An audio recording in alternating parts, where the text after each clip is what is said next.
Baik, selamat malam. Ada Bapak Paulus, Bapak Prof. Sidarta, Pak Tristam, Pak Jamal, dan rekan-rekan mahasiswa sekalian yang hadir pada pertemuan malam hari ini. Pada malam hari ini, kita masih melanjutkan rangkaian membaca Tamanaha dalam bukunya On the Rule of Law, History, Politics, and Theory. Pada malam hari ini, eh, kita akan membahas mengenai bab 5 dan bab ke-6 dari buku Tamanaha yang akan disajikan oleh Bapak Paulus Aluk Fajar Wisanto SHMH dengan dimoderatori oleh rekan Cucun Cundaya Fitriasari SH. Baik, tidak perlu menunggu lebih lama lagi. Saya akan menyerahkan kepada Cucun untuk memulai acara pada malam hari ini. Terima kasih. Ya, terima kasih Timothy atas kesempatannya. Assalamualaikum warahmatullahi wabarakatuh. Selamat malam Bapak, Ibu, juga rekan-rekan yang hadir pada acara diskusi juga bedah buku pada malam ini. Sebelumnya perkenalkan, nama saya Cucun Cundai Tiasari. Bapak, Ibu, juga rekan-rekan bisa panggil saya Cucun, Mbak Cucun, Teh Cucun juga nggak apa-apa. Saya merupakan mahasiswi eh, S2 di Fakultas Hukum Universitas Katolik Parahyangan. Nah, pada malam ini saya akan menjadi moderatornya dari Pak Paulus sebagai penyaji materi kita malam ini. Namun sebelum itu saya mohon izin untuk menyampaikan beberapa hal penting terlebih dahulu tentang Pak Paulus. Pak Paulus bernama Paulus Aluk Fajar Dwi-Santo. Beliau pernah menempuh pendidikan S1 di Universitas Negeri Jember dan mendapatkan gelar sarjana hukum pada tahun 1992. Kemudian beliau juga melanjutkan pendidikan S2 di Universitas Tarumanegara dengan mendapatkan gelar Magister Hukum pada tahun 2005. Kemudian beliau juga mempunyai pengalaman akademik sebagai dosen pada jurusan manajemen Universitas Bina Nusantara pada tahun 2006 sampai 2012 dengan mengasuh mata kuliah aspek hukum dalam ekonomi, kemudian sebagai dosen pada jurusan Business Law Universitas Binus 2013 sampai sekarang dengan mengasuh mata kuliah hukum pengadaan barang dan jasa, hukum asuransi dan pengangkutan, hukum kepayalitan, hukum adat dan agraria, serta hukum pajak. Nah, kemudian beliau juga mempunyai pengalaman bekerja, yaitu sebagai konsultan hak kekayaan intelektual dari Departemen Hukum, Direktorat Jenderal Hak Kekayaan Intelektual, Kementerian Hukum dan Hak Asasi Manusia Republik Indonesia dari 2014 sampai sekarang. Kemudian beliau juga mempunyai penghargaan, yaitu mendapatkan sertifikasi ahli pengadaan barang atau jasa pemerintah dari 2017 sampai sekarang. Kemudian beliau juga mendapatkan sertifikat pajak. Nah, kemudian pengalaman-pengalaman lainnya yaitu beliau juga pernah menjadi fasilitator in class training strategi spesialis education pada PT PLN Udiklat Semarang terhitung sejak 8 sampai 17 Maret 2016.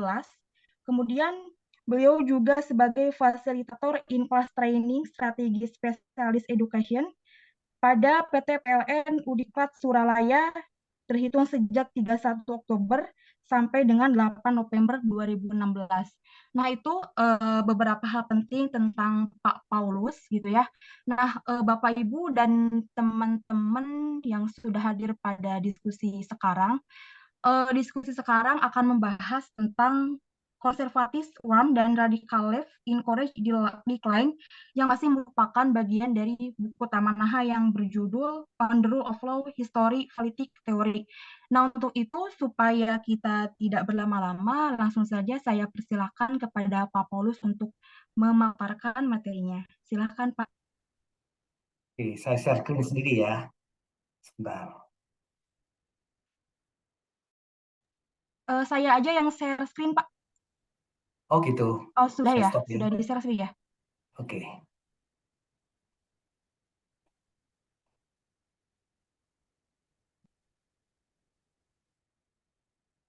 Selamat malam, rekan-rekan semuanya. Yang terhormat Pak Tristam, Pak Jamal, Prof. Sidarta. Izinkan saya coba menyampaikan ya hasil bacaan terkait dengan bab 5 dan 6 dalam bukunya On the Rule of Law, Brian Tamanaha. Mungkin sedikit pembuka ya, bahwa sampai dengan bab 5 dan 6 ini tentunya ada proses yang harus dipahami terlebih dahulu terkait beberapa bab sebelumnya. Semoga apa yang saya sampaikan ini cuplikan-cuplikan bisa dicerna dengan baik. Jadi ada satu peringatan ya dari kaum konservatif ya tentang menurunnya supremasi hukum.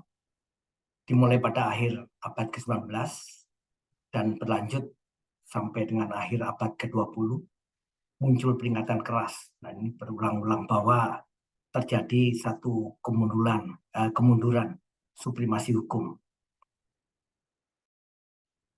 Kondisi ini rupanya ya karena satu hal di Inggris ada penambahan jalur kereta api itu ya, sehingga ada pemusatan ekonomi, ada kemajuan ekonomi, ada kelompok-kelompok tertentu yang rupanya menimbulkan satu ketimpangan antara kelompok kaya, kelompok miskin, sehingga menimbulkan satu hal yang ini mendorong terkait dengan kemunduran supremasi hukum. Mulai dipertanyakan konsep liberalisme seperti yang dianut, ini ternyata menimbulkan satu permasalahan serius. Kondisi ini diperkuat juga oleh pernyataan dari John Stuart Mill ya, bahwa liberalisme yang dianut ya secara umum menggambarkan satu kondisi yang bisa menimbulkan efek negatif juga, yaitu terjadinya satu ketimpangan. Terdapat jurang yang berbeda jauh antara mereka yang punya kuasa, mereka yang kaya, dan mereka-mereka yang tergolong miskin. Ini diungkapkan di dalam bukunya On Liberty and Liberalism. John Stuart Mill memberikan pernyataan seperti itu. Brian Tamanaha rupanya mengambil beberapa tokoh ya memang untuk mengelaborasi rule of law dalam konteks barat. Ini bab 5 ini mengkhususkan diri terkait dengan supremasi hukum dalam konteks barat. Seperti yang saya utarakan tadi, ya, sesuai dengan perkembangan sejarahnya, rupanya kondisi yang demikian ini mendapatkan tanggapan dari dua tokoh penting, Alfred von Dicey ya, dan Friedrich Hayek. Mereka menulis buku ya, dari Dicey kita tahu bukunya Introduction the Study of the Law of the Constitution. Kemudian Friedrich Hayek menulis satu buku Truth to Serfdom ya 1944. Dicey memberikan satu pendapat ya, dikatakan bahwa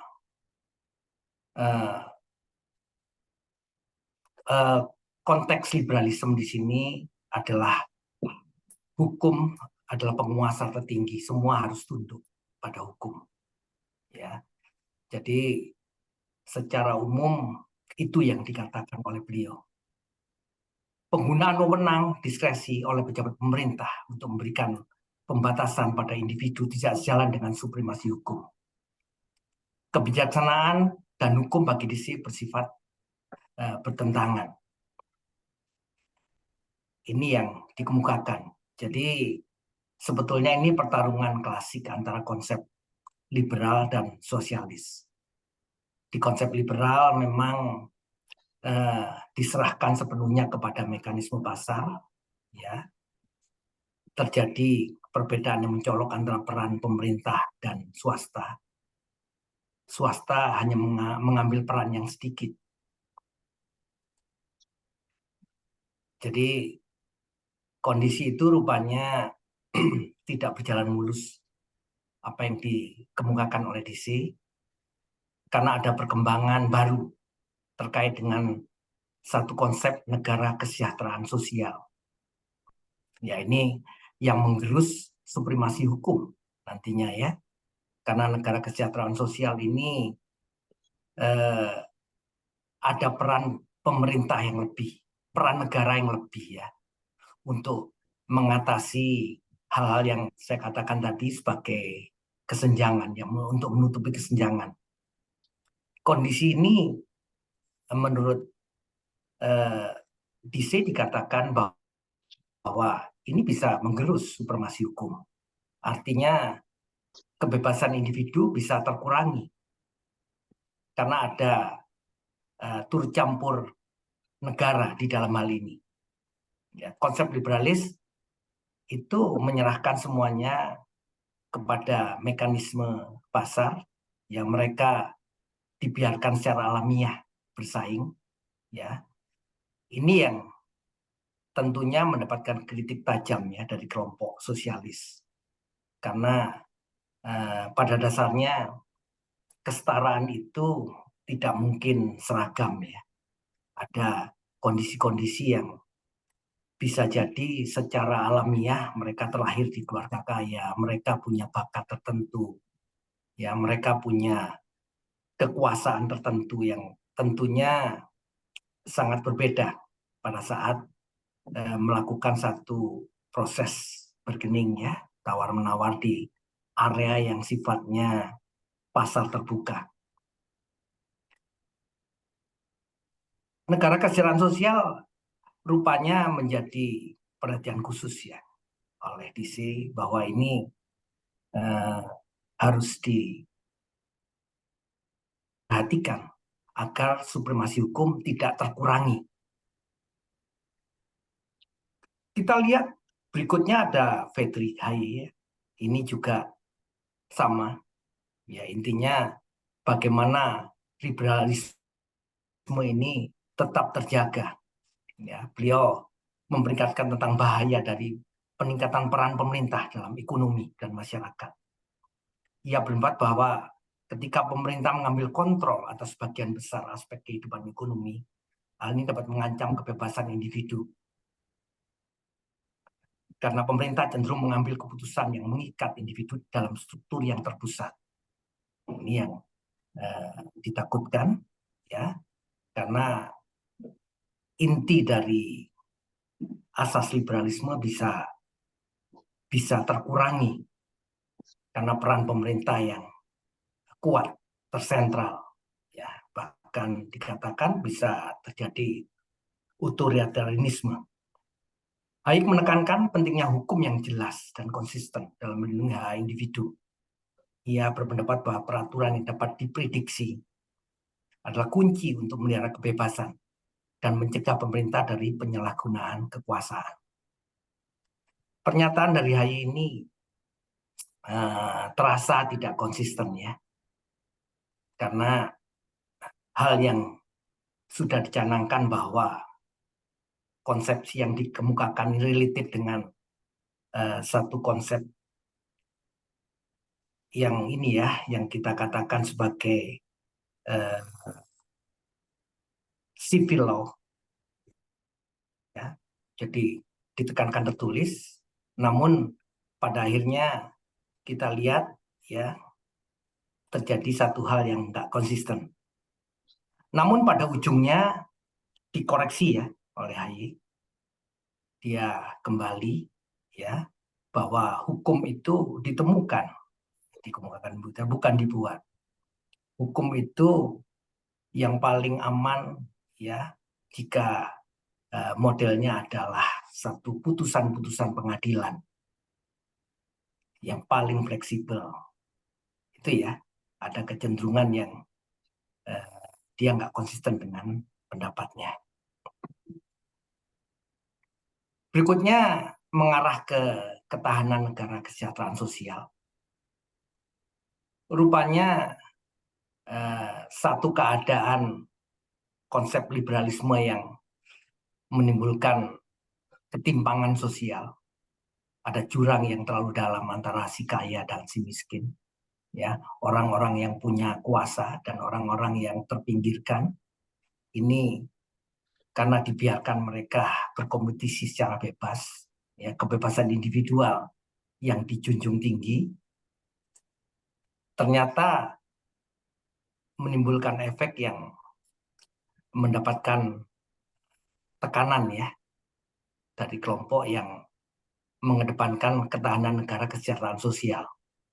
Ya, supremasi hukum dihadapkan negara kesejahteraan sosial.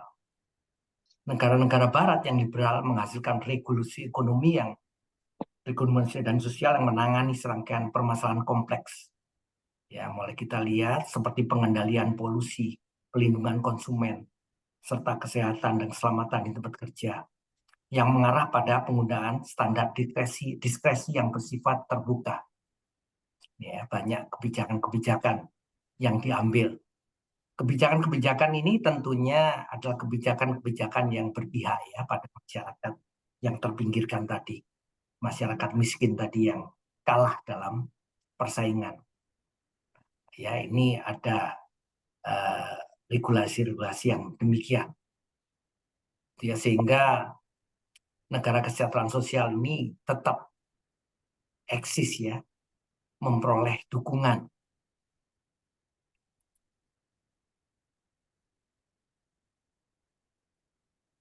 Kita lihat ada beberapa hal yang menimbulkan satu dilema sebetulnya. Yang mana sih yang baik?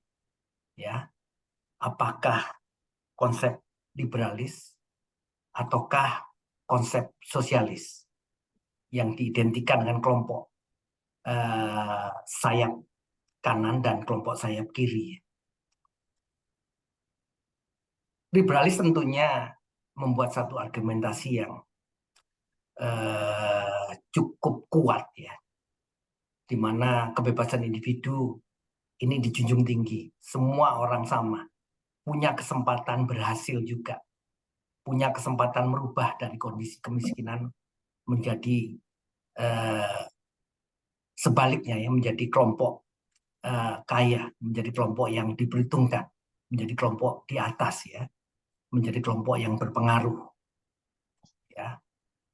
Dan dia kemukakan bahwa tidak boleh menutup mata pada kondisi keberhasilan negara-negara di Eropa, negara-negara di Amerika. Ya, buktinya banyak negara-negara dari kelompok sosialis yang hijrah ya, ingin ke sana. Itu ya, dia kemukakan demikian. Kelompok sayap kiri tentunya memberikan satu pandangan yang berbeda. Ya, dengan kondisi persaingan yang terbuka, ya, tidak ada proteksi terhadap kaum yang lemah, tidak ada intervensi, tidak ada diskresi. Ini ya menambah kedalaman, ya, menambah jauh perbedaan, ya, menambah hilang kesempatan bagi kaum miskin untuk naik ya derajatnya ke tingkat yang menengah, bahkan bisa di atas. Karena secara umum tidak ada kelebihan-kelebihan yang dia dapat dari awal. Ya, tidak sama dalam proses tawar-menawar di ranah pasar yang begitu terbuka. Ada reaksi juga dari kaum komunitarian. Ya. Kemudian berikutnya muncul ya satu kajian dari hukum kritis ya. Ini dipelopori oleh satu ilmuwan, Roberto Machiavelli Unger, ya. Tapi pada dasarnya ini diinisiasi oleh kelompok mahasiswa awalnya. Ya. Unger berpendapat bahwa kontradiksi dan paradoks dalam masyarakat liberal pada akhirnya mengarah pada munculnya apa yang ia disebut masyarakat pasca liberal ya. Masyarakat ini dicirikan oleh intervensi pemerintah yang terbuka di bidang-bidang sebelumnya dianggap di luar tindakan negara dan pengaburan garis antar negara dan masyarakat. Dalam masyarakat pasca liberal, negara meninggalkan perannya sebagai penjaga yang netral, tatanan sosial, dan fokusnya bergeser ke keadilan formal dan keadilan substantif. Kita lihat ada kondisi yang rupanya liberalisme yang tradisional ditinggalkan. Ya, kajian hukum kritis melihat satu kondisi yang tidak bisa dibiarkan, satu persaingan yang tidak seimbang. Jadi pemerintah perlu ya membuat satu intervensi, ikut campur, sehingga keadilan substantif ini yang bisa dimunculkan. Ya, keadilan substantif artinya satu kondisi di mana negara melihat ya satu keadaan nyata kontekstual dari masyarakatnya, ya apa yang bisa diintervensi sehingga unsur keadilan itu bisa muncul di permukaan. Ada satu kondisi ya yang rupanya ini menyangkut satu mainstream dilema ya, satu tendensius yang kemana arahnya sebetulnya ya, satu kebingungan ya. Ini dipicu oleh satu keputusan Mahkamah Agung tahun 54 mengenai Brown and versus Board of Education ya. Intinya tentang apakah satu doktrin segregasi rasial ini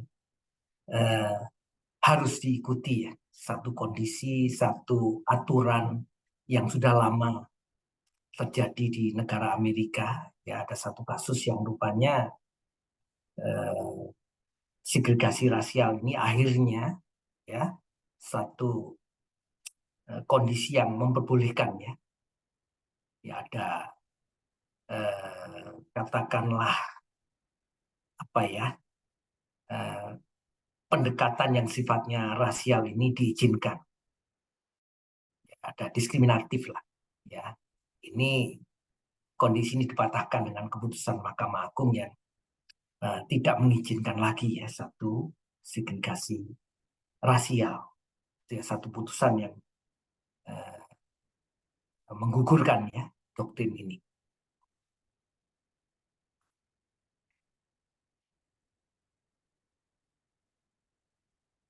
Ada beberapa hal kita lihat ya, ada aliran juga terkait dengan hukum responsif.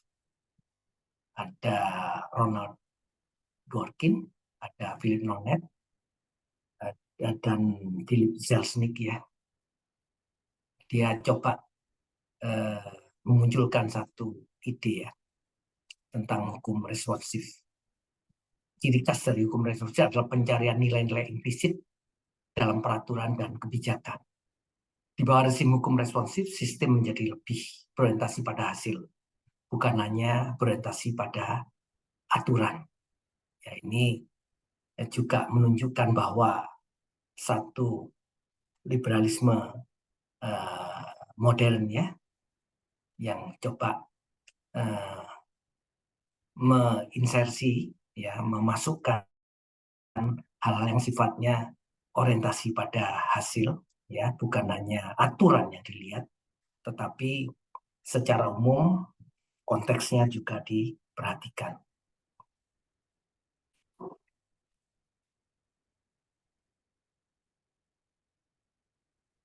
Berikutnya terkait dengan radical left on the breakdown of the rule of law. Ini beberapa hal yang coba saya lihat di sini.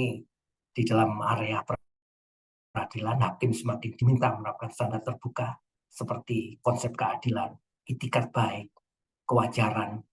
Ini menjadi pertimbangan, tidak hanya hal yang tertulis ya di dalam undang-undang, tapi hal demikian juga menjadi satu hal yang menjadi pertimbangan.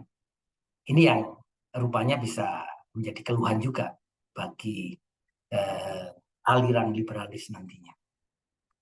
Pengadilan bukan hanya pejabat administratif semakin diminta untuk melakukan penalaran yang bertujuan mengambil keputusan tentang cara terbaik untuk mencapai tujuan kebijakan yang sudah ditetapkan.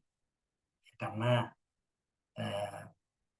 kondisi peraturan tentunya dibuat abstrak ya, hal yang umum saja diatur, sedangkan menyangkut penafsirannya ini mengarah ke kebijakan. Ini dua materi yang terakhir, ya. Kemudian kita nanti coba lihat bagaimana kajian-kajian terkait dengan implementasi di negara kita. Bagaimana kemudian kita lihat, ya, menyangkut komunitas keberlangsungannya. Pakar hukum yang kritis pendapat bahwa dalam berbagai cara pendekatan liberal terhadap masyarakat dan hukum gagal menghargai peran komunitas. Ya, padahal satu fakta bahwa kehidupan ini tentunya tidak terlepas dari komunitas-komunitas ya, kelompok-kelompok yang tentunya punya nilai tersendiri, tidak hanya hal-hal yang sifatnya individualistis. Kemudian terkait dengan indeterminasi and the rule of law, bahwa semua sistem hukum mempunyai tingkat ketidakpastian tidak dapat dihindari. Ya, ini juga coba mengkritisi ya prediktibilitas tadi. Karena keterbukaan bahasa, sifat umum peraturan, dan fakta bahwa tidak setiap situasi dapat diantisipasi atau diperkirakan sebelumnya. Itu ya yang coba dimunculkan ya, antara satu konsepsi liberalis, sosialis. Liberalis lebih ke arah sistem common law tadi ya. Jadi setidaknya ini yang membuat pembeda bahwa hal-hal yang merupakan satu keputusan hakim ya itu lebih fleksibel ya, tidak seperti satu sistem yang lainnya, sistem civil law yang lebih mengedepankan satu peraturan di mana terkadang ada kelemahannya ya. Hakim sudah menentukan apa putusannya, kemudian dirunut ke belakang aturan-aturan apa yang bisa dipergunakan untuk memperkuat putusan itu. Itu yang menjadi kritik juga terkait dengan sisi sistem hukum di civil law-nya yang dikemukakan oleh aliran liberalis yang lebih condong menggunakan konsep common law. Itu Bapak Ibu sekalian dan rekan-rekan mahasiswa ya yang bisa saya sampaikan terkait dengan bab 5 dan bab 6. Tentunya jauh dari sempurna karena saya coba mengambil satu cuplikan-cuplikan yang kira-kira bisa mewakili karena cukup banyak ya halaman terkait dengan 5 dan 6. Demikian apa yang bisa saya sampaikan. Saya kembalikan ke moderator. Terima kasih. Baik, terima kasih Pak Paulus untuk pemaparannya. Sangat menarik dan sangat memantik diskusi kita kali ini. Sekarang masuk pada sesi tanya jawab atau diskusi. Maka kepada Bapak atau Ibu atau rekan-rekan yang mau bertanya atau menanggapi pemaparan dari Pak Paulus, saya persilahkan.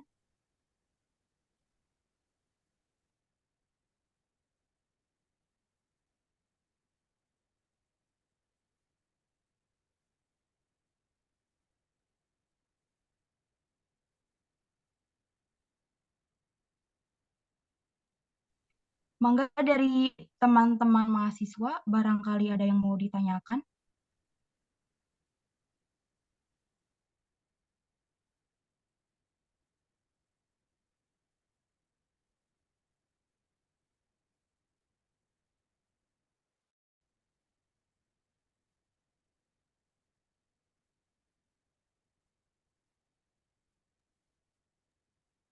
Tidak ada?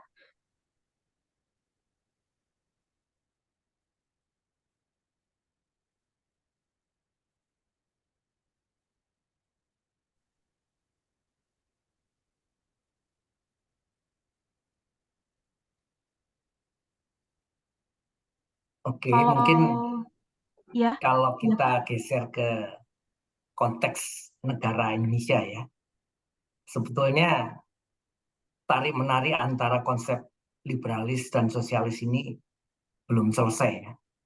Walaupun kedua-duanya sekarang tidak lagi murni ya. Kalau kita lihat ya, tuduhan dari liberalis kepada kelompok sosialis ini kan intinya negara ikut campur berlebihan ya, bahkan cenderung nantinya menjadi otoriter ya.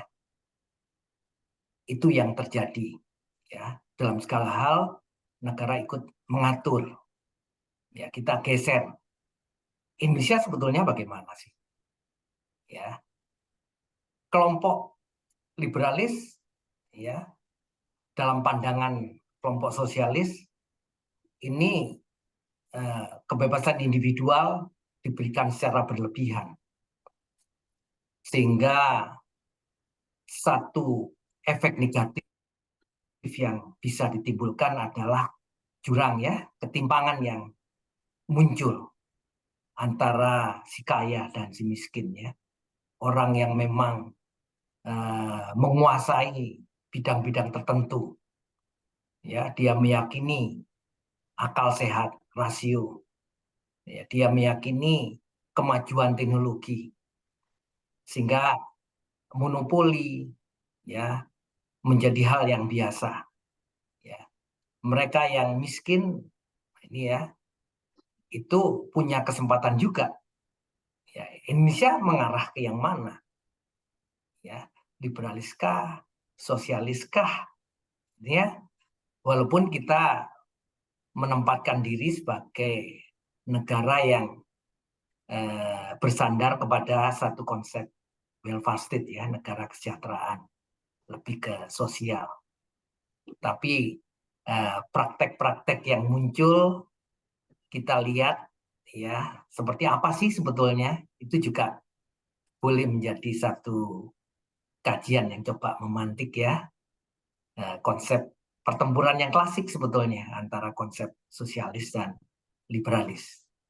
Itu mungkin sebagai pengantar yang teman-teman coba kita diskusikan ya, rekan-rekan. Siap. Nah, ini Pak Jamal, silakan Pak, barangkali mau bertanya atau menanggapi. Selamat malam semua. Sebetulnya Selamat malam Pak Jamal. masa iya Pak Paulus sudah susah-susah ngupas nama nggak direspon. Saya mau mancing lagi nih Pak Paulus. Dalam Ya. pandangan Paulus, kalau tadi membandingkan antara liberalis dan sosialis, di era seperti sekarang, apalagi saya dengar tadi CV-nya Pak Paulus juga konsultan hati. Nah, jadi saya taruh seperti begini. Mungkin kalau semuanya dilepas ke pasar dalam bisnis, konsep liberalis dalam satu negara, saya rasanya masih masuk akal. Tapi kalau sudah bisnis di dalam frame WTO, globalisasi seperti sekarang ini, kok saya nggak begitu yakin. Misalnya, Freeport ada di Papua. Kenapa ada pangkalan militer di Darwin? Kalau memang itu dilepas kepada mekanisme pasar. Dan itu banyak kan yang kayak gitu-gitu itu. Tadi tuh saya lagi ingat aja apa namanya, bahwa begitu ada bisnis, ada apa ya, ada bisnis yang besar gitu ya, katakanlah termasuk di oil di Timur Tengah ya, pasti ada urusannya dengan pangkalan militer. Nah, padahal konsep awalnya dilepas kepada mekanisme pasar. Kalau kita lihat di perspektif itu. Terus kemudian tadi disinggung juga tentang supremacy of law. Saya kok juga, apa iya kita ini masih di situ gitu ya. Kita masih berhak membicarakan supremacy of law. Apa kira-kira mungkin ada yang ngomong kuno. Nah, itu apa contohnya kalau di Indonesia? Kita lihat kemarin itu perdebatan antara MK sama MK-MK. Ya kan, saya tidak bermaksud mau menghakimi mereka. Kalau memang betul ini ada supremacy of law, jadi yang mana ini yang supreme? MK, buktinya tadi saya lihat news disebutkan digugat Ketun. Nah, oleh mantan ketua MK. Nah, kalau dibilang masih ada,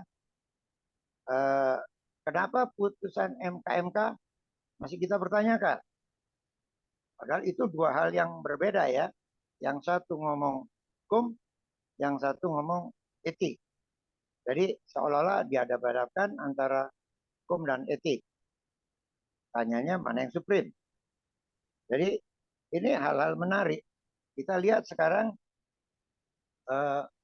contoh yang lain antara Israel dan Gaza, Palestina. Itu juga seluruh dunia udah teriak tuh. Tapi kok hukum internasional kok kayaknya nggak berdaya ya. Nah ini gimana ini? Jangan-jangan perlu teori satu lagi yang baru daripada apa yang sudah kita pelajari. Nah itu ya, saya mau memantik dulu, mau tanya ke Pak Paulus. Terima kasih sebelumnya. Oke, Pak Jamal. Boleh langsung saya tanggapi? Boleh, Bapak, silahkan. Oke ya, jadi contoh-contohnya itu sebetulnya mempermudah ya kita melihat bagaimana posisi konsep liberalis sama konsep sosialis ya. Terutama kita kaitkan dengan supremasi hukum yang semuanya sebetulnya mengedepankan itu, supremasi hukum ya. Jadi kalau kita berangkat dari kasus tadi sudah disinggung ya, terkait dengan Freeport, terkait dengan temuan-temuan katakanlah tambang blok migas yang baru. Itu selalu negara tertentu yang coba masuk dan di sana dijaga itu ada pangkalan militernya. Ini satu kondisi yang menunjukkan ya persaingan sebetulnya, tapi diangkat lebih levelnya ini pada tingkat global ya, terkait dengan World Trade Organization seperti apa. Terlihat sebetulnya dominasi ya, dominasi negara tertentu ya. Itu menunjukkan bahwa konsep liberal dipertontonkan sebetulnya ya. Siapa yang kuat, siapa yang punya teknologi, siapa yang punya efektivitas, itu ditunjukkan di sana ya. Selama mereka punya itu, maka kondisinya akan memenangkan persaingan. Kemudian yang kedua ya menyangkut hal-hal yang terjadi di negara kita ini. Ya, bagaimana terkait dengan polemik ya, satu putusan MK tadi ya. Diawali dengan potret sebetulnya. Potret konsep yang saya tidak tahu ini soal konteks negara kesejahteraan sosial tadi ya, yang dikritik juga karena ada intervensi, ada kekuatan lain yang mencoba bermain ya di dalamnya, sehingga ketentuan aturan itu bisa diatur. Sudah tahu kita putusannya, ya, tinggal dicari argumentasinya. Masyarakat sudah bisa nebak. Ini putusannya pasti begini nih. Ya, itu yang dikeluhkan sebetulnya oleh paham liberalis ya. Nggak bisa kalau intervensi negara berlebihan yang termanifestasi kepada penguasa ya, itu ujungnya akan seperti itu. Sudah tahu putusannya, tinggal dicari argumentasinya. Kemudian muncul berikutnya, ya ternyata putusan MKK pun masih dipertanyakan ya, ya prosesnya ya dianggap tidak memenuhi aspek keadilan. Itu contoh-contoh yang kita lihat bukan satu hal yang ya bisa dibenarkan secara konsep. Itu adalah hal-hal yang dituliskan sebetulnya di dalam bukunya Tamanaha, merupakan kelemahan-kelemahan dari sisi konsep sosialis. Itu kelemahannya intervensi negara yang berlebihan. Ya, dicontohkan demikian. Di dalam kelompok liberalis juga dicontohkan ya, mereka yang punya kekuatan, mereka yang menguasai teknologi, mereka yang punya kepandaian di atas rata-rata, mereka yang punya modal, mereka yang menduduki posisi tinggi, otomatis kekuatan tawarnya akan jauh lebih baik ya, jauh lebih kuat, sehingga muncullah tadi beberapa kasus yang coba diangkat oleh Pak Jamal. Terima kasih Pak Jamal. Itu mungkin yang bisa saya sampaikan. Bagaimana Pak Jamal, apakah ada tanggapan dari jawaban Pak Paulus?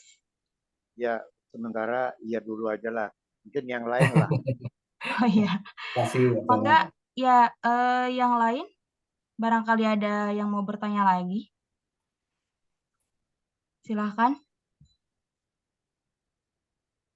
Semoga rekan-rekan orang lain ada yang sharing ya. Saya Mbak. Oh ya, silahkan Bapak Syamsuddin. Ya, makasih Pak Paulus ya. Ini ya, Terima kasih. saya baru masuk tengah-tengah tadi itu enggak untuk mendengarnya. Baru masuk. Cuma mendengar pertempuran antara sosialis liberalis gitu. Ya, pertempuran itu kan hal ekstrim semua Pak Paulus ya. Iya. Biasanya kalau ada pertempuran yang ekstrim itu kemudian muncul yang tengah gitu loh. Ada nggak di situ? Saya belum baca bukunya Tamanaha. Ada nggak di situ di kecenderungan untuk jalan tengah itu loh, mengambil jalan tengah. Misalnya kayak Indonesia itu kan terus nggak kayak Indonesia misalnya posisinya kan non blok, nah, ya. Iya. Ada blok A, blok B, biasanya ada non blok atau ya itu biasanya gitu. Nah, ada kecenderungan kalau ada tesa antitesa itu ada tengah-tengahnya itu loh, ada sintesanya kan itu, jalan tengah itu. Ya. Ya itu ya. Seperti sekarang ini kan juga sudah mulai nampak juga ya dalam hal perdagangan, misalnya ada konsep misalnya kapitalis tapi bukan kapitalis murni, tapi tengahnya kapitalis religius misalnya gitu loh. Kan gitu ya. Ada sosialis religius gitu. Religius itu biasanya terus tengahnya itu itu seperti itu muncul seperti itu. Juga ada muncul istilah sekarang itu Cimerika kan, Amerika sama Cina itu kan berseteru sekarang, terus ada muncul istilah Cimerika, Cina dan Amerika ya. Itu kan tengahnya itu loh ya. Kira-kira ada kecenderungan seperti itu enggak pemikiran-pemikiran yang itu kan sudah agak lama ya, liberalisme, sosialisme itu ya. Dan untuk kecenderungannya apakah ada yang tengah misalnya gitu Pak Paulus. Terima kasih Pak. Oke, terima kasih Pak Syamsuddin. Bisa saya langsung tanggapi, Bu Jujun? Mangga Pak, silahkan. Oke Pak Syamsuddin. Jadi Saya pun coba memahami ini, enggak sepenuhnya selesai bukunya saya baca Pak Samsudin. Tetapi dari apa yang saya baca ya, sebetulnya ada dua hal yang tarik menarik ya, yang berujung tidak lagi murni, bukan lagi liberalisme murni, sosialisme murni, tidak lagi demikian di dalam perkembangannya. Ya. Disinggung beberapa hal yang coba saya highlight ya. Pertama ada komunitas ya, dia memunculkan komunitas ya di dalam bukunya Tamanaha. Jangan hanya kepentingan individu, tapi coba perhatikan kepentingan komunitas. Tapi yang menonjol di bab 5 dan bab 6 ini sebetulnya yang dimunculkan di tengah-tengah itu konsep negara kesejahteraan sosial. Itu ya, konsep itu yang dimunculkan. Ya. Dan sama-sama ya, mereka yang berpandangan liberal juga memberikan toleransi bahwa perlu ada satu intervensi negara. Negara boleh membantu mereka yang kondisinya perlu dibantu, yang lemah ya. Tetapi ya dari kelompok liberalis jangan banyak-banyak. Itu ya saya baca, jangan banyak-banyak. Tetapi negara boleh ya membantu. Itu ya. Jadi tidak se ekstrim aliran sosialis yang sekarang kita tahu, ya perkembangannya tidak lagi tertutup, tetapi mulai terbuka. Ya, negara juga memberikan peran swasta yang cukup besar, karena yang dulu seolah-olah berbeda antara peran swasta, peran negara ini. Swasta tidak diberi keleluasaan, tapi yang sekarang mulai dibuka ya. Jadi jalan tengahnya saya lihat yang dimunculkan ya, karena saya kebagian bab 5 dan bab 6. Di sana ada negara kesejahteraan sosial yang saya pikir sama ya dengan satu konsep negara kesejahteraan, welfare state. Itu ya, negara diizinkan untuk intervensi ya, sehingga kondisinya menjadi adil ya, keadilan substantif yang dikejar. Mungkin itu yang bisa saya sampaikan. Ya, rekan-rekan boleh ya, rekan-rekan ya, Prof. Si, mohon bantuan juga Pak Tristam, ya ada Mas Teo di sini bisa menambahkan apa yang sudah saya sampaikan. Ada nggak jalan tengah terkait dengan pertanyaan Pak Samsudin tadi? Terima kasih. Ya, Pak Syamsuddin, apakah ada tanggapan dari jawaban Pak Paulus? Atau dari teman-teman mahasiswa atau Bapak Ibu dosen, barangkali mau menanggapi jawaban dari Pak Paulus? Sementara cukup saya, cuman kalau kita lihat Pancasila misalnya itu lah. Itu kan tengah juga kelihatannya itu ya. Iya. Mengakomodir kebebasan yang liberal juga sosialis, itu tengah-tengah itu Pancasila itu. Negaranya non-blok kan gitu. Iya. Nah itu Betul, Pak ya. Iya, tapi kan nggak mainstream, jadi kan belum mainstream, mungkin ya nggak ngerti ya nanti ke depan ya. Mungkin yang pas itu yang jalan tengah itu kan gitu. Biasanya yang jalan tengah itu yang banyak biasanya gitu. Followernya itu ya. Baik, Pak. Ya. Baik, Makasih Pak Paulus, Pak. Makasih. Ya. Terima kasih. Terima kasih Pak Syamsuddin. Mangga barangkali ada yang mau bertanya lagi. Oh ini Kak Teo, silakan Kak. Ya, maaf tadi baru join di tengah-tengah karena tadi habis bimbingan sebentar. Tapi saya mungkin sedikit mendengarkan tadi perihal Pancasila ya non-blok segala macam. Mungkin bukan bertanya ya, tapi mungkin sedikit menambahkan kenapa sih kita selalu bilang bahwa Pancasila itu tidak masuk ke yang kiri atau yang kanan ya, mungkin yang liberal atau sosialis ya. Nah, saya baru dapat pemikiran gitu ya. Mungkin kenapa kita tidak Pancasila itu bukan masuk ke yang sosialis atau liberal itu karena rootnya mungkin berbeda ya, akar pemikirannya mungkin berbeda ya. Kita kan harus lihat liberal dan sosialisme itu akar pemikirannya dari Eropa. Yang mungkin ya, kalau saya kurang yakin juga sebenarnya, yang mungkin si cara berpikir itu dari individualistik gitu ya. Individual titik sentralnya. Yang satu individual dipahami seperti ini, yang satu individual itu seharusnya seperti ini gitu ya. Posisi individual di mana. Tapi kalau Pancasila itu akarnya itu bukan bukan individualistik mungkin ya. Tapi bagaimana posisi masyarakat dan negara gitu ya, atau mungkin yang pemimpinnya itu bekerja. Kan kalau misalkan dulu saya sama Pak Tistam sama Prof. Uni selalu dibilang tuh manunggal kaula gusti ya, manunggaling kaula gusti ya, itu kan peribahasa Jawa yang bilang bahwa Tuhan dan manusia itu menyatu ya kalau tidak salah. Jadi integralistik gitu. Itu kan artinya dari segi pemahaman saya sudah berbeda. Yang mana dalam konsep Pancasila, individu itu melebur jadi satu dengan pemerintahan ya kalau secara kasarnya. Itu mungkin Pancasila ingin seperti itu.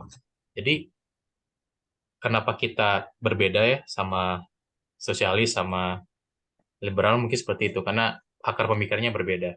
Karena kita menganggap komunitas itu nomor satu. Individu melebur dalam komunitas tersebut. Sedangkan kalau misalkan kembali ke komunitarian, individu masih diperhatikan tapi untuk sebesar-besarnya kepentingan komunitas. Kalau sekarang komunitas yang nomor satu mungkin ya. Ya, itu aja sih Mbak Cucun tanggapannya. Mohon maaf tadi kalau tidak nyambung ya, tadi pikiran sedikit terlewat gitu. Iya, iya. Terima kasih Kak Theo untuk pendapat dan tanggapannya. Pak Paulus barangkali mau menanggapi pernyataan dari Kak Theo Oke sebelum ya, nanti setuju kita ya. minta pendapatnya dari Prof. Sidarta sama Pak Tristam seperti itu, Pak. Ya, setuju ya. Itu sebagai katakanlah salah satu jalan tengah ya Pancasila kita ya, yang kita lihat sebetulnya dua aspek itu coba dirangkum di sana. Jadi jelas ya yang Mas Tio bilang tadi, secara akar budayanya berbeda ya. Budaya Barat yang lebih individualis ya. Budaya negara-negara Timur yang beberapa menganut paham sosialis jelas berbeda ya. Tetapi Pancasila mencoba melihat ya, dia tidak membiarkan satu kondisi individualis murni, tidak juga semuanya menjadi dikontrol oleh negara, tetapi negara tidak lepas tangan ya, negara untuk kepentingan umum, untuk kesejahteraan masyarakat, ya hal-hal yang penting, yang menguasai hajat itu berang banyak, negara masuk di sana, ya untuk kesejahteraan masyarakat, yang tentunya diekstrak lewat Pancasila tadi ya.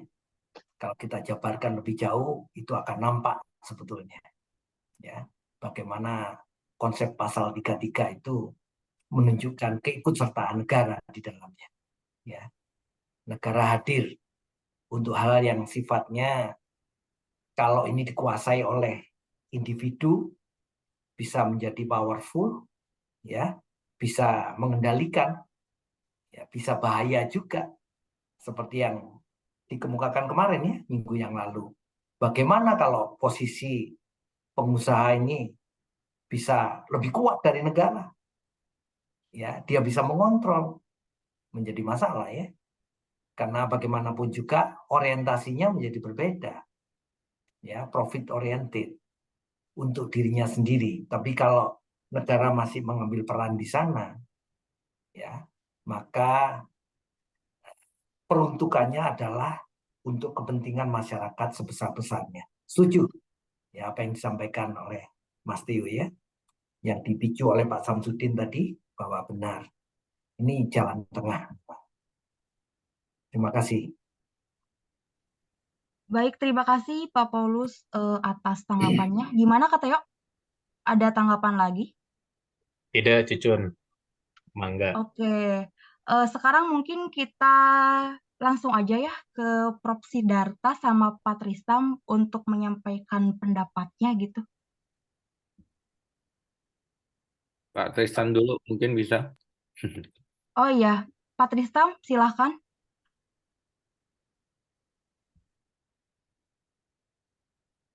Ya, satu kita jadi menyimpang jauh dari tulisan yang harusnya dibahas ya.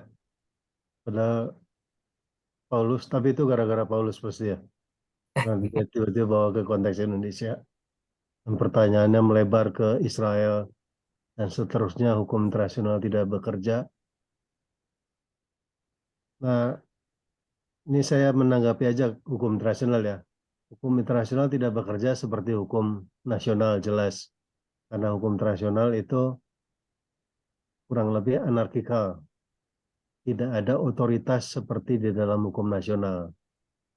Tapi apakah sama sekali tidak bekerja semata-mata karena perang di mana-mana, ya itu lain lagi ya. Itu persoalan efektivitas.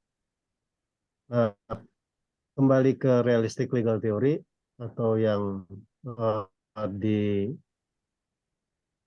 oleh Tamanaha, mungkin cara pandang Tamanaha juga berlaku ketika kita memandang hukum internasional ya. Apa sih yang realistik? Apakah yang ideal?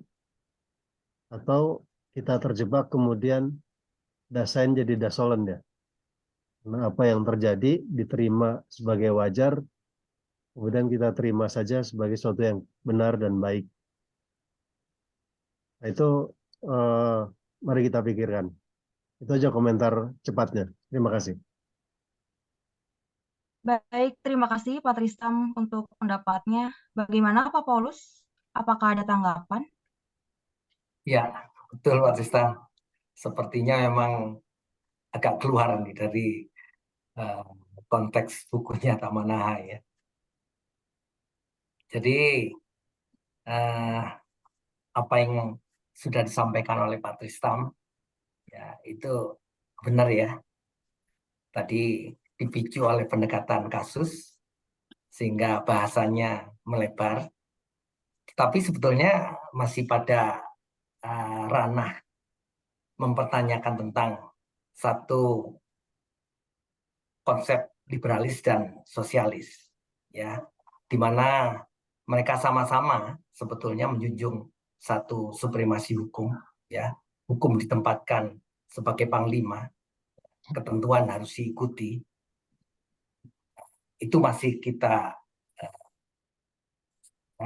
gunakan ya sebagai pendekatannya, tetapi kemudian kita kaji ya bahwa apakah masih konsisten konsep liberal yang mengalami satu perkembangan ya.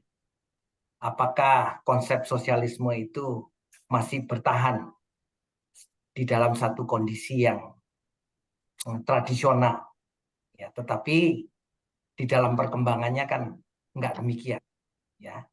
Kelompok liberalis juga mengalah akhirnya ya, kalau lihat secara umumnya tulisan Tamanaha yang rupanya dia mengambil pendapat-pendapat dari para ahli. Ada DC di sana, ada Friedrich Hayek yang mencoba memunculkan kondisi itu ya. Dia kebetulan aliran liberalis, tetapi pada kenyataannya di akhir tulisannya dia juga mengizinkan nih, ya, intervensi negara, intervensi pemerintah ya untuk hal-hal yang tertentu ya, tidak porsinya tidak mengambil lebih ya, dikatakan demikian. Sedangkan kelompok sosialis yang kita tahu ada kelemahan yang ujungnya dikatakan bisa terjadi satu otoriter di proses pemerintahnya. Ini juga mendapatkan satu kritikan ya dari kelompok liberalis, ya. Dan nggak bisa kondisi demikian terjadi, akan terkurangi kebebasan-kebebasan yang dikatakan sebagai kebebasan individual, ya. Pada kenyataannya demikian, intervensi yang berlebihan, ada aspek negatifnya juga. Kemudian coba ditarik ke kasus-kasus yang terjadi, ya, dipicu oleh pertanyaan tadi, sehingga kita lihat bagaimana dengan Indonesia, ya. Usulan juga ada nggak jalan tengah, ya. Muncul kemudian ide Pancasila tadi, ya, kemudian mendapatkan penguatan juga dari rekan-rekan. Nah, ini satu ide yang coba meramu sebetulnya dua konsep tadi, dia ambil jalan tengah. Itu mungkin tanggapannya terkait dengan sedikit melenceng tadi, ya, terkait dengan kasus-kasus yang terjadi. Terima kasih. Baik, terima kasih Pak Paulus untuk tanggapannya. Nah, ini Pak Jamal silahkan. Barangkali mau bertanya atau menanggapi. Ya, saya mau komentar aja. Silakan dilihat komentarnya dari perspektif menanggapi atau bertanya. Dalam pandangan saya, apa yang disampaikan Pak Paulus tadi sebetulnya nggak keluar amat, ya. Kalau kita kembali ke judul tulisannya Tamanaha, on the rule of law. Jadi kita bicara dalam perspektif rule of law tadi. Wajar buat saya kalau Pak Paulus membawa ke supremasi hukum. Dan itu apa iya kita ngomong supremasi hukum itu hanya hukum nasional. Sementara kita ada di era globalisasi yang tidak terbendung seperti ini. Maka kan aturan main harus jelas dan juga harus jelas siapa wasitnya. Itu pandangan saya. Mungkin karena saya melihat lebih banyak melihat di aspek bisnis, ya. Kalau tadi ada dari Pak Samsudin mencari jalan tengah tadi, apakah Pancasila bisa? Oh, tentu saya mungkin di depan itu tujuannya itu Pancasila, tapi kita juga harus fair, harus objektif. Apakah Pancasila itu bisa diterima oleh yang lain? Konsep-konsep ini. Jadi ini juga pertanyaan. Maka tadi saya enggak mau mengusulkan Pancasila. Secara pribadi saya sangat setuju. Tapi barangkali Pak Paulus setelah membaca buku Tamanaha mungkin menemukan sesuatu, ya artinya jalan tengah tadi. Itu sebetulnya arah saya Pak Paulus. Mungkin Pak Paulus melihat sesuatu. Itu aja. Makasih. Iya, terima kasih Bapak untuk komentarnya. Gimana Pak Paulus, apakah ada tanggapan? Sementara setuju, ya, apa yang disampaikan oleh Pak Jamal tadi, ya. Kalau begitu langsung saja mungkin kita beri kesempatan kepada Pak Sidarta untuk menyampaikan pendapatnya gitu, untuk meluruskan diskusi kita malam ini. Silakan Pak Sidarta. Nggak harus meluruskan, ya, karena saya kira teman-teman sudah punya pemikiran masing-masing yang menurut saya semuanya ada benarnya. Kalau bicara tentang jalan alternatif itu sudah ada yang nulis, ya. Kalau teman-teman baca buku Anthony Giddens itu kan dia nulis buku The Third Way, jalan ketiga gitu. Nah di situ dia mencari jalan tengah di antara dua kubu ekstrim tadi yang disebut oleh Pak Paulus. Ya ujung-ujungnya pasti penguatan individu, misalnya ada demokratisasi, perlunya lembaga pendidikan diperkuat, kira-kira begitulah ya intinya. Nah, di dalam dunia ekonomi kita mengenal ada juga kubu yang sama yang dikenal dengan Washington Consensus versus Beijing Consensus. Bahkan ada yang menawarkan ada nggak Jakarta Consensus gitu. Ada yang mengatakan konsep Trisaktinya Soekarno itu sebetulnya itu Jakarta Consensus gitu. Nah, cuma dalam aspek filsafat kita harus juga hati-hati. Jalan tengah itu bukan berarti selalu hasil kompromi yang terbaik. Bisa saja itu merupakan proses eklektisistik gitu. Eklektisistik itu adalah comot sana, comot sini. Nah, comot sana, comot sini itu punya pengaruh, yaitu akan menumpulkan analisis gitu. Pisaunya menjadi lebih tumpul. Mengapa? Karena dia tidak punya sikap yang tegas dalam mengambil satu posisi berdiri. Jadi ibarat kakinya itu berdiri di dua tempat yang sebetulnya bisa menggoyahkan karena tidak kokoh kan. Jadi ketika diserang dia separuh ada di sini, separuh di sini gitu. Itu proses eklektisistik itu selalu ada problem di situ. Apakah dalam dunia ini tidak mungkin terjadi ya secara alami pendekatan itu pasti ya. Kita bisa melihat yang paling liberal itu cenderung menjadi lebih sosialis gitu. Yang sosialis itu cenderung menjadi lebih liberal. Itu selalu begitu. Negara-negara yang mengklaim misalnya kita lihat ya Belanda sekarang lagi pemilihan umum misalnya. Itu kita lihat kecenderungannya yang semula ke kiri sekarang lebih ke kanan gitu. Partai-partainya. Negara-negara tertentu yang pakai kanan menjadi lebih kiri. Jadi seperti begitu ya pendulum itu suatu saat akan ketemu. Dan itu terjadi juga dalam konteks negara hukum. Makanya kalau kita baca buku Brian Tamanaha, ini sebenarnya buku yang On the Rule of Law ini buku yang harus dibaca sebagai satu paket dengan buku-buku yang lain. Kalau kita lihat pada akhirnya Tamanaha tidak menawarkan satu jalan tengah yang pasti, tapi dia justru memberi semacam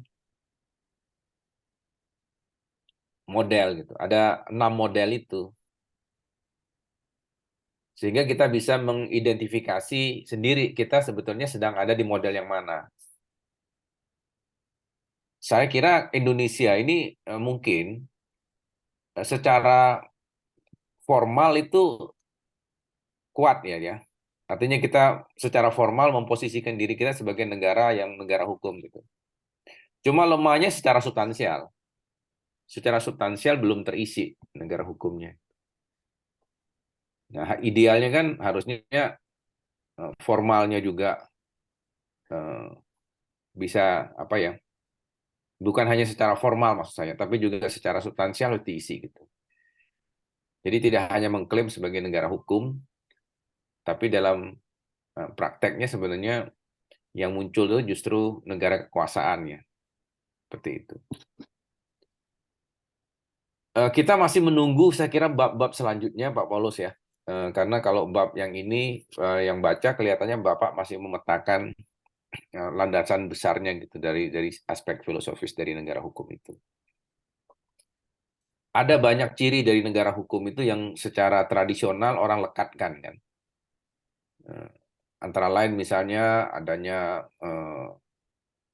penghormatan terhadap HAM, kemudian munculnya pengadilan tata usaha negara misalnya kayak gitu ya, sangat teknis sebenarnya ya, menjadi ciri khas dari negara hukum. Nah, Indonesia itu kalau dilihat dari aspek itu semua ada.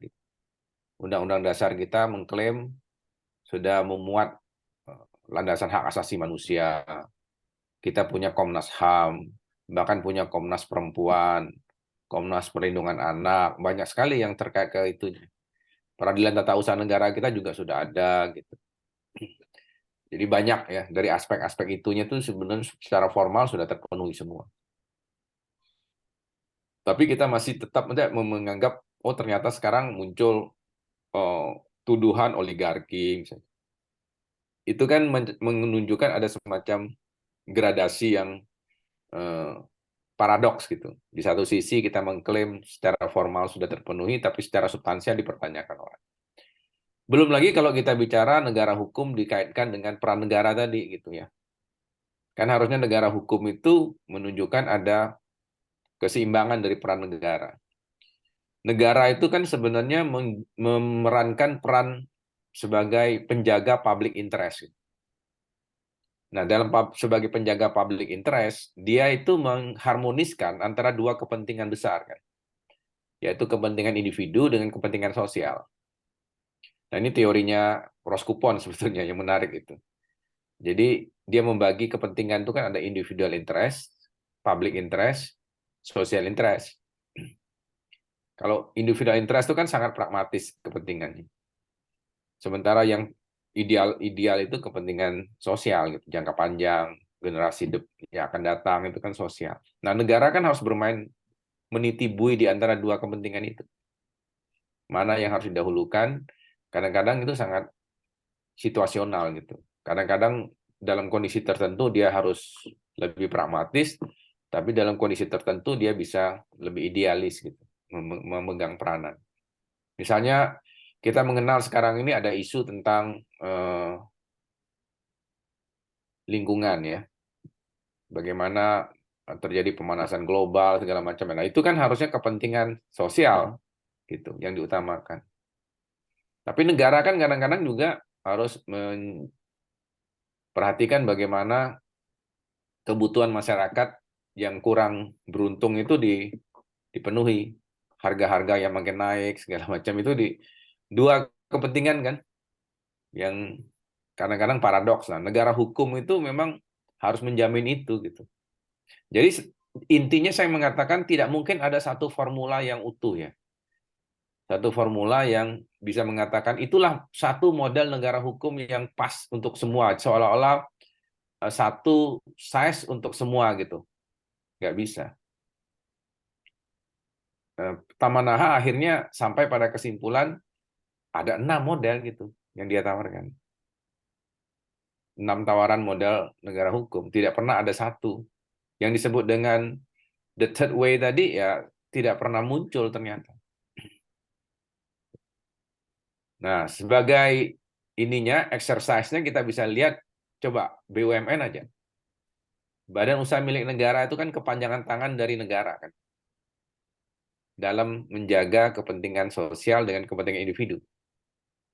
Karena negara itu kalau dia menjadi entitas bisnis ya munculnya di BUMN.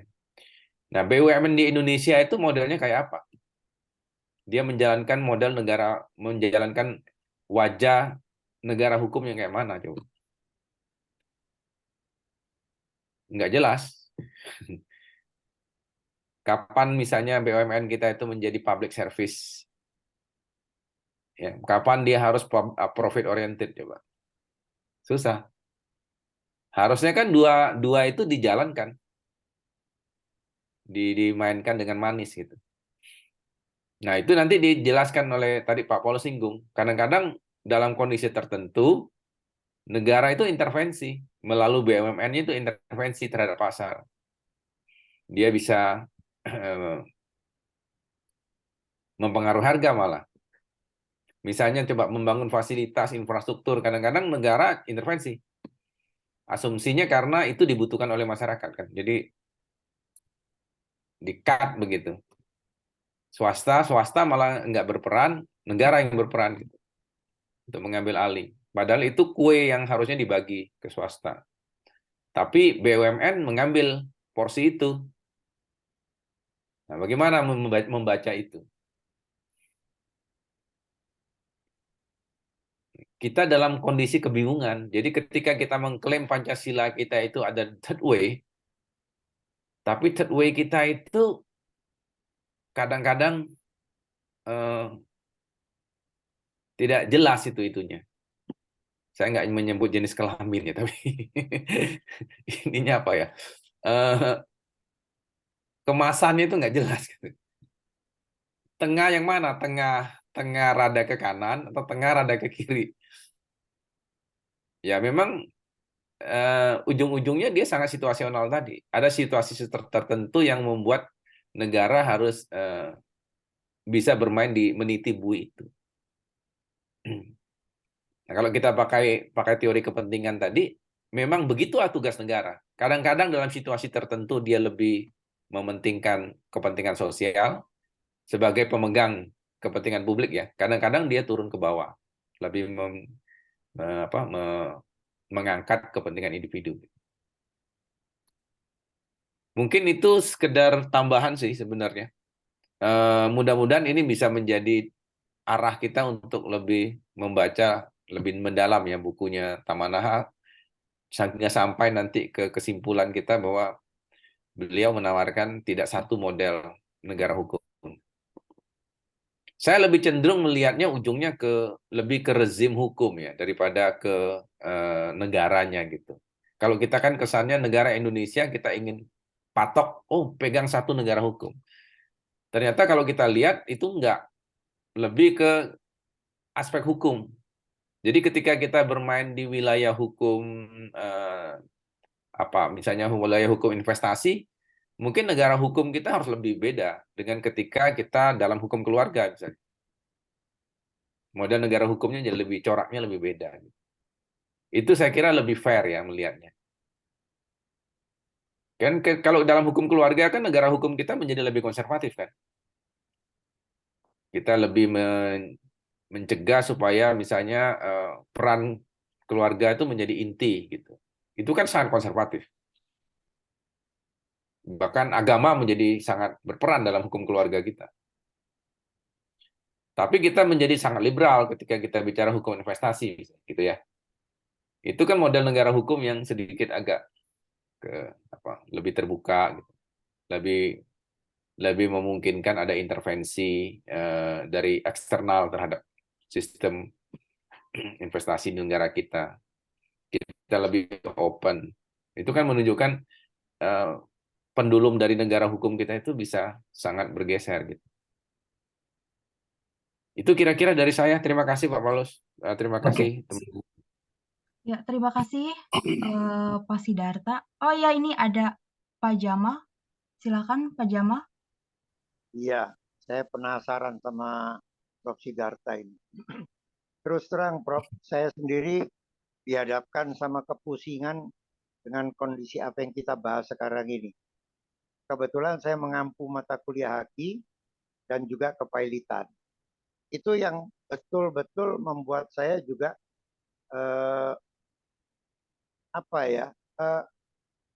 kadang-kadang kepikir saya ini bohong nggak ya? Saya mau cerita di haki dulu. Di satu sisi haki itu tidak mau mengakui kalau dia monopoli, dirubah kalimatnya menjadi hak eksklusif.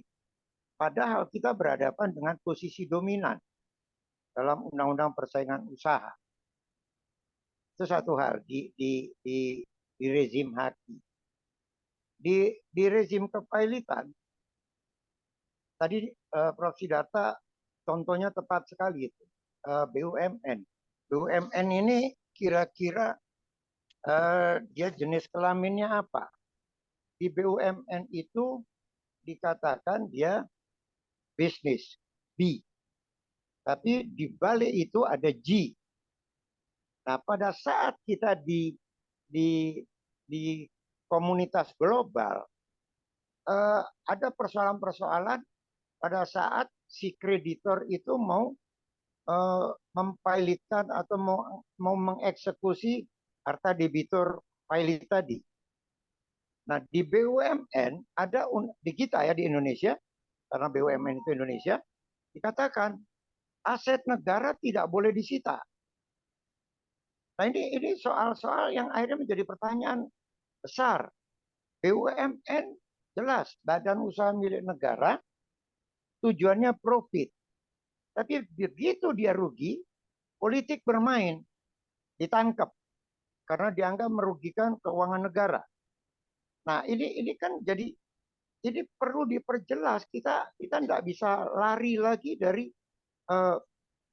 masyarakat global ini. Ada lagi ya seperti begini. Kalau di Indonesia itu apa itu ya, auditor internasional, ada beberapa kantornya di Indonesia. Nah, mereka itu juga teriak gitu ya.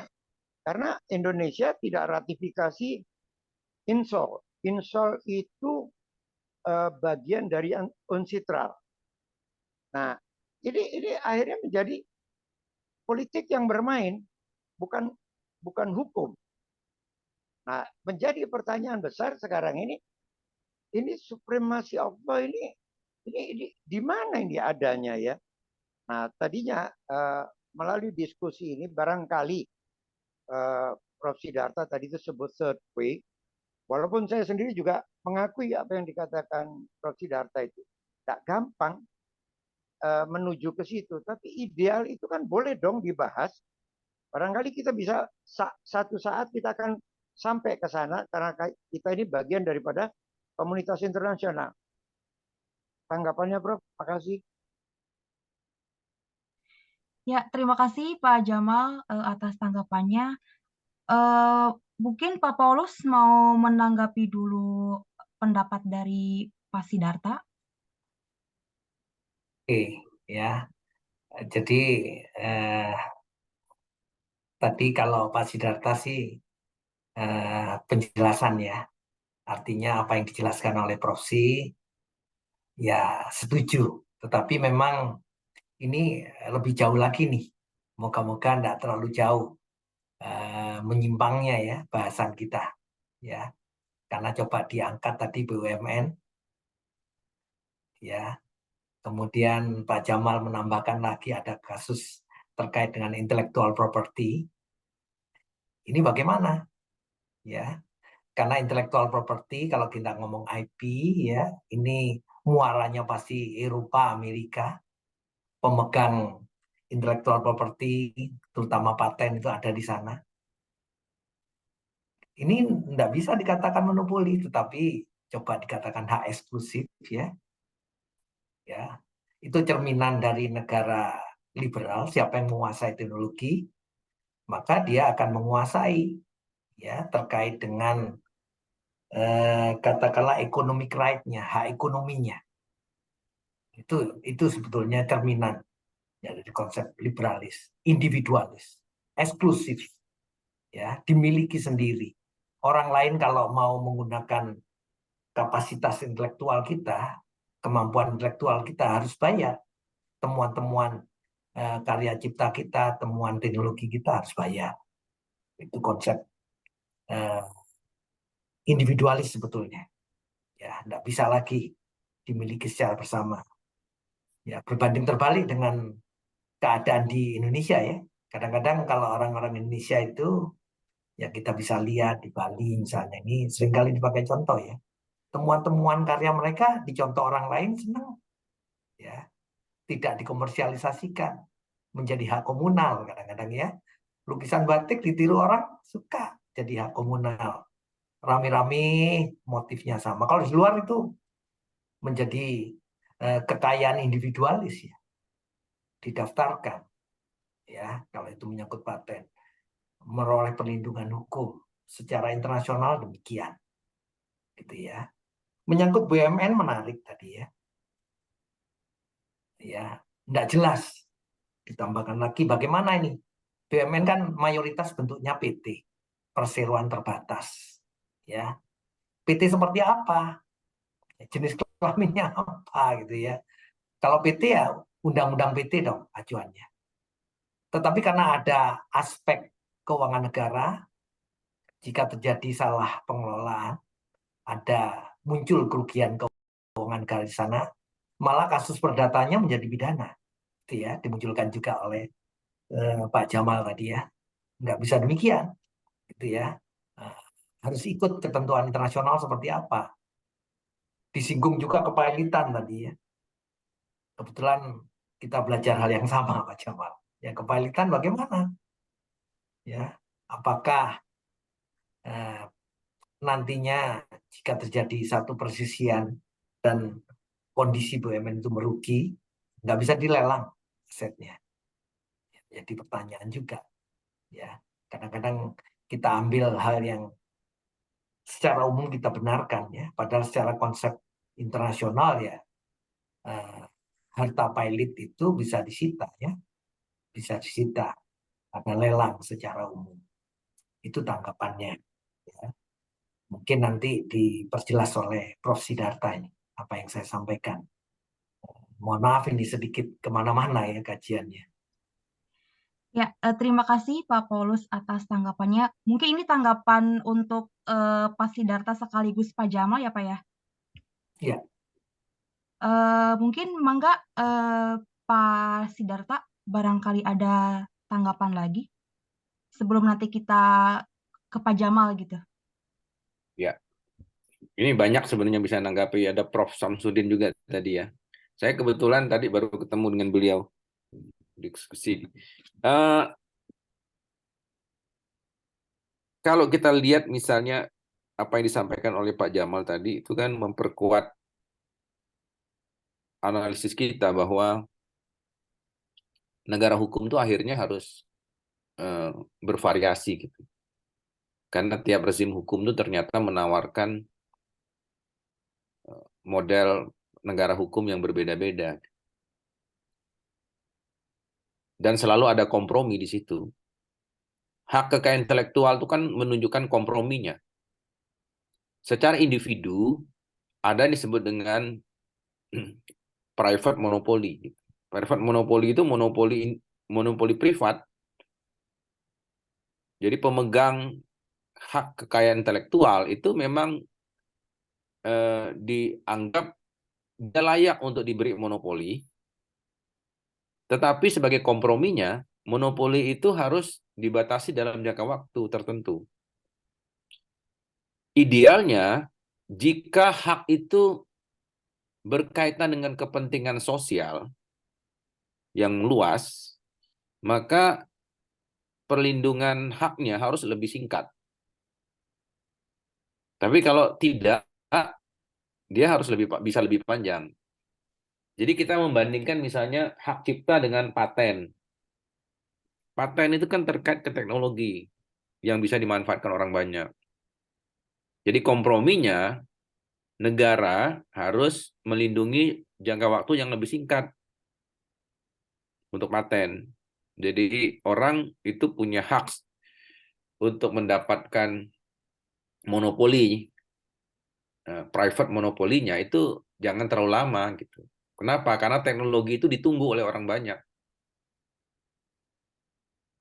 Beda dengan hak cipta. Hak cipta itu terkait ke seni, gitu, sastra. Itu boleh seumur hidup malah. Setelah mati ditambah lagi sekian tahun. Kan itu menunjukkan itu tidak terlalu terkait ke kepentingan orang banyak. Kira-kira begitu ya model cara berpikir yang sangat kompromistis gitu. Sementara Indonesia memang unik ya, untuk kita lari ke BUMN ya. BUMN kita itu memang banyak digugat lah. Misalnya pemisahan kekayaan negara yang disisihkan kemudian diwujudkan dalam bentuk saham gitu ke BUMN itu, apakah masih bisa dianggap itu sebagai kekayaan negara gitu? Sebab kompensasinya kan sudah berupa hak kan, hak untuk di RUPS gitu ya, rapat umum pemegang saham gitu kan, dia punya hak untuk itu. Hak untuk misalnya dapat pembagian keuntungan gitu kan. Bahkan hak untuk misalnya bisa aja ya menunjuk karena dia punya hak suara yang lebih banyak, itu dia bisa menunjuk direktur gitu, dewan direksi. Itu kan menunjukkan sudah ada pergeseran gitu dari bentuk kapital itu berubah menjadi bentuk hak yang lain gitu ya. Sehingga nggak bisa lagi itu dianggap sebagai kalau saya misalnya menganggap bahwa BUMN itu di dalamnya itu ada keuangan negara yang utuh seperti dipersepsikan selama ini gitu. Sehingga kalau ada kesalahan dari direksi dalam mengelola BUMN itu dianggap sebagai merugikan keuangan negara seperti halnya tindak pidana korupsi gitu. Itu problematik lah ya. Itu ada pidato pengukuhannya Profesor Paripurna ya di UGM yang membahas itu baru-baru ini sekitar ya seminggu yang lalu lah. Mungkin Prof Sam tahu ya. Itu yang dibahas di FHUGM kemarin. Itu problem. Dan saya selalu mengatakan bahwa di Indonesia itu jadi beban. Jadi Komisi Pengawas Persaingan Usaha itu nggak berani itu ngutang-ngatik BUMN kita. Tapi ini tidak terlalu jauh sebetulnya contoh yang disampaikan oleh Pak Paulus, walaupun kita akhirnya merembet ke sana. Itu menunjukkan sebenarnya kerumitan kita dalam melihat wajah negara hukum Indonesia. Nah, saya kira itu apakah itu satu keunikan Indonesia atau dunia juga begitu, boleh jadi gitu ya. Jadi itu bukan problem endemik Indonesia. Kemungkinan banyak negara juga berada dalam kondisi mencari-cari seperti kita. Ketika bicara, saya ambil contoh misalnya coba ya, ketika prudensial itu dinyatakan pilot dulu ya, apa yang terjadi? Saya ingat ada Perdana Menteri satu negara itu sampai datang kan ke Indonesia, karena menganggap prudensial itu diregistrasi di negaranya, dia datang untuk membela perusahaan itu loh, supaya tidak diapa-apain di Indonesia gitu.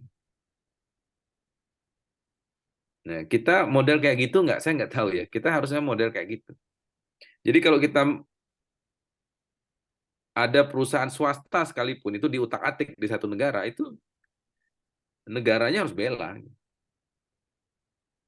Jadi semacam total football kalau bermain sepak bola itu. Samsung itu kan wajah Korea gitu kan. Sehingga kalau ada apa-apa di Indonesia, itu yang datang itu pasti sudah level Perdana Menterinya. Jadi walaupun dia bukan BUMN pun, tapi kalau itu dianggap sebagai ujung tombak dari perekonomian negaranya, dia harus bela. Jadi mirip kayak seperti dia membela BUMN juga. Seperti itu kira-kira ya permainan di dunia. Saya nggak tahu kalau Indofood itu, kita tahu ya, itu kan kuat di Afrika misalnya. Coba kalau ada apa-apa di sana, masa presiden kita diam aja? Dia harus bela. Seperti dia bela BUMN juga. Jadi kita kadang-kadang nggak bisa juga memilah secara tegas peran negara itu. Karena itu semuanya harus dilihat sebagai kepentingan negara akhirnya. Nah, negara hukum itu di era sekarang ini harus seperti itu, saya kira ya. Jadi dia harus tahu kapan dia harus intervensi, kapan dia harus menarik diri. Di posisi seperti itu tuh yang, dan itu wajar ya kalau dalam hukum perekonomian saya kira itu lebih leluasa. Lain halnya kalau saya katakan tadi di hukum yang lebih konservatif kayak hukum keluarga seperti itu. Itu akan berbeda pendekatan negara hukumnya. Mungkin itu tambahan dari saya ya. Silakan. Baik, terima kasih Pak Sidarta atas tanggapannya. Bagaimana Pak Paulus? Apakah ada yang mau ditanggapi lagi untuk Oke, pendapat dari Pak Sidarta? oke ya. Saya pikir betul ya. Jadi kita kembalikan lagi ya ke apa yang kita bahas ya terkait dengan perseteruan nih ya, pertempuran yang epik antara liberalisme dan sosialisme. Yang kemudian kita lihat ya contoh-contoh yang aktual, akhirnya tidak ada lagi yang sifatnya bertahan kepada konsep tradisionalnya ya, berkembang lebih jauh ya, sehingga tadi dimunculkan ada nggak ide yang ketiga. Pak Sidarta menyinggung harusnya ya konsepnya menjadi satu hal yang kontekstual. Dilihat dong, ya diterapkan di mana? Ya diterapkan di hukum keluarga, diterapkan di hukum investasi, itu menjadi berbeda. Setuju sih, ya arahnya bisa ke sana. Kapan negara itu berperan, kapan ini diberikan kepada pihak swasta, ya. Saya pikir itu tambahannya. Terima kasih ya untuk Teteh Jujun nih sebagai Ya, moderator. ya, terima kasih Bapak untuk tambahannya. Mungkin kita kasih kesempatan dulu untuk peserta yang lain. Barangkali mau ada yang ditanyakan lagi sebelum kita tutup gitu ya. Kak Teo, barangkali ada tanggapan? Tidak, Cucun, mangga.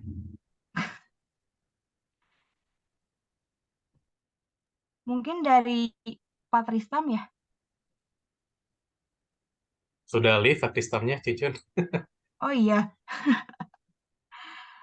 Ya, mungkin karena pukul 20.50 harus sudah kelar gitu ya. Jadi mungkin langsung aja kepada Pak Paulus untuk menyampaikan closing statement-nya gitu. Mangga, Pak. Oke ya, jadi tadi sudah dilengkapi ya oleh Profesor Sidarta, oleh beberapa masukan teman-teman Pak Samsudin, Pak Jamal, Mas Teo, ya Pak Tristam juga. Jadi memang bahasan kita kali ini sifatnya masih informasi ya, informasi bagaimana Tamanaha menyajikan ya pemikirannya sendiri, pemikiran dari ahli-ahli yang lain. Ada David Hay tadi ya, ada ilmuwan-ilmuwan yang lain ya yang ditampilkan. Yang intinya mengkritisi ya sistem liberalisme, sistem sosialisme, ya, yang kemudian pada akhirnya mereka masing-masing ya mengalah, tidak lagi secara kaku menganut aspek liberalisme, aspek sosialisme, tetapi mulai muncul ya satu varian yang baru yang lebih modern ya. Terkait jalan ketiga tadi juga disampaikan oleh Prof. Sidarta, tetapi itu pun sulit dilaksanakan, belum ada kejelasan. Ya, saya harap nanti ke depan bab-bab selanjutnya bisa lebih jelas ya terkait dengan kajian buku Tamanaha ini. Terima kasih, itu saja yang menjadi simpulan akhir ya dari saya. Selebihnya mohon maaf atas kekurangan yang saya sampaikan. Terima kasih. Baik, terima kasih Pak Paulus untuk closing statement-nya. Bapak, Ibu, dan rekan-rekan semua, kita cukupkan dulu untuk diskusi malam ini gitu ya. Kita lanjutkan minggu depan masih membahas buku tentang bukunya Tamanaha gitu. Terima kasih sebelumnya kepada Bapak Ibu dan rekan-rekan yang sudah menyempatkan hadir pada diskusi malam ini. Saya juga mohon maaf apabila ada kata atau misalkan kekurangan-kekurangan lain yang tidak berkenan di hati Bapak, Ibu, juga teman-teman. Terima kasih, saya kembalikan kepada rekan Timothy. Baik, terima kasih Pak Paulus dan terima kasih Cucun serta Bapak Ibu yang telah hadir pada pertemuan malam hari ini. Kita akan melanjutkan lagi pada pertemuan minggu depan. Selamat malam dan selamat beristirahat. Terima kasih. Terima kasih Sehat semuanya. semuanya. Selamat malam, sehat selalu. Terima kasih. Mohon izin.